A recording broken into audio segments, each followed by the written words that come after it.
Okay, ladies and gentlemen, we're back, and you're listening to Rare Sense Thoughts on Blog Talk Radio. I'm your host, Harry Shade, and I'm so happy that you're here, either listening live or that you're listening to the archives of the show. Today, basically, I'm just talking about my background, where I come from, and how to get to where I am today. And one of the things that I was stressing early on is I'm not perfect, okay? None of us really are. We're all learning, at least if we're doing it right, in my humble opinion, we're constantly learning and growing, okay? And so I was talking about, if I was going to get to Ohio State University, I needed to earn my way there through an academic scholarship.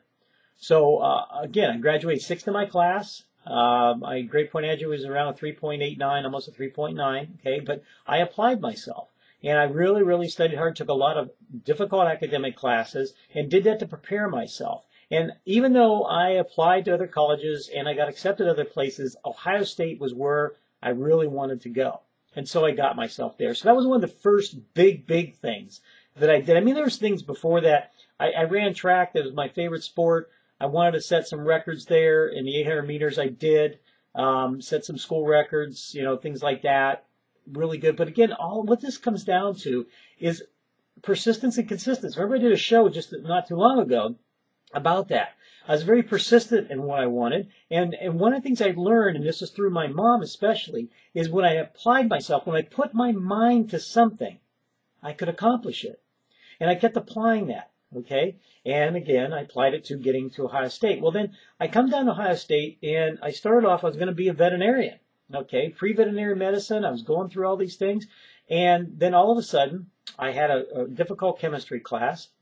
I got a C in the class, and I knew that it was going to be a little bit of an issue, so I went and talked to my counselor, and I said, okay, what's my academic counselor there, and I said, what does this mean? And basically, the bottom line was, I said, listen, Harry, if you don't, you can't get another C the rest of the time, you'll not get accepted to veterinarian school. And I'm thinking, wow, really? Huh. And my other love, and something I learned early on again in life, I was probably about 12, 13 years old. I learned that I like helping people with their challenges. Okay, people would come to me. It's almost like they were drawn to me naturally. They would come to me with their problems, their issues. They would talk to me about it. Of course, back then at age 12, 13, it was boyfriend, girlfriend stuff. Nothing major, but that continued, and I really felt good when I helped people.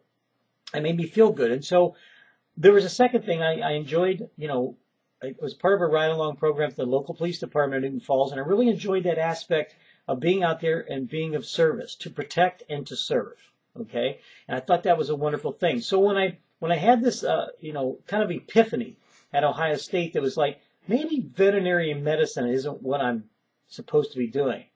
And so I switched to criminal justice, and I loved it. I loved the classes, the psychology classes, the social work class, all those things. And it was really worked out for me. It was something that resonated with me on what I like to call today a cellular level. I could feel it, that it was something good that I should be doing.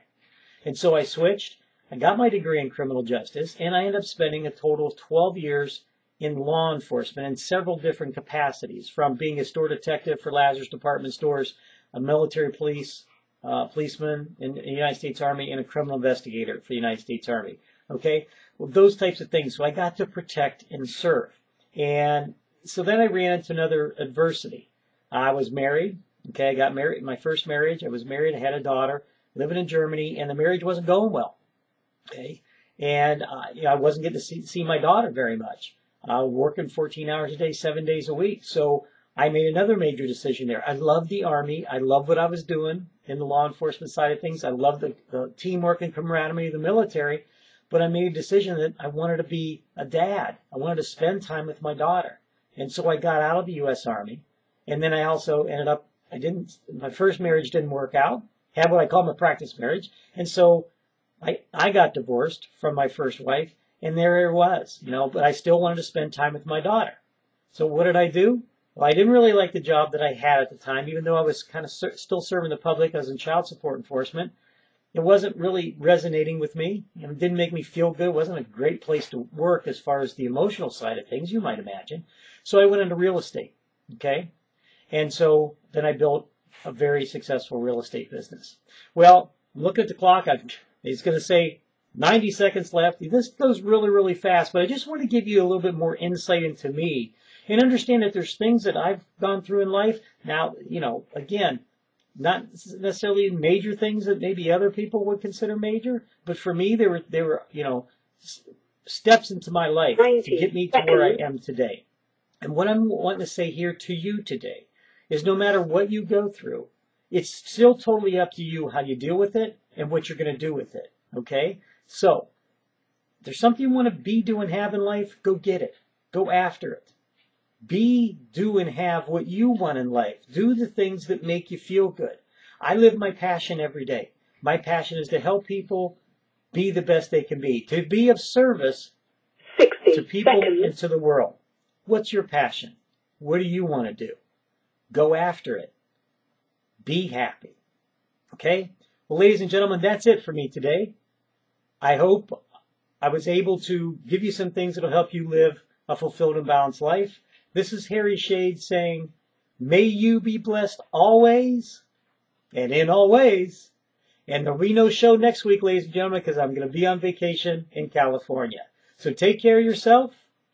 I love you guys. And I wish you the best. Nothing but the highest and the best for each and every one of you. Take care now. Bye-bye.